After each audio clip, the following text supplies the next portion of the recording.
ఇటీవల గుండెపోటుతో చాలా మంది చనిపోతున్నారు. అయితే గుండెపోటు మనుషులకే కాదు జంతువులకు వస్తోంది. హైదరాబాద్ నెహ్రూ జులాజికల్ పార్క్లో అబ్దుల్లా అనే చిరుతపులి చనిపోయింది. పోస్ట్ మార్టంలో గుండెపోటుతో మరణించిందని నిర్ధారణ అయింది. అబ్దుల్లా మగ చీత, దీని వయసు 15 సంవత్సరాలు. హైదరాబాద్ జూలో ఇదే చివరి చీత. ఇది చనిపోవడంతో జూలో చీతాలు లేకుండా పోయాయి.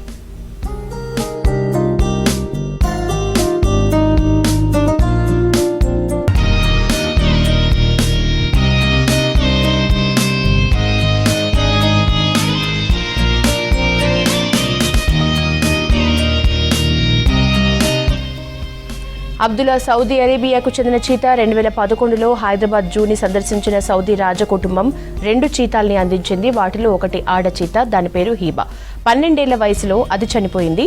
ఇప్పుడు దాని జత అబ్దుల్లా కూడా మృతి చెందింది. ఇప్పటి వరకు మైసూర్, హైదరాబాద్ జూలోనే చీతాలున్నాయి. అయితే అబ్దుల్లా చనిపోవడంతో హైదరాబాద్ జూలో చీతాలు లేకుండా పోయాయి.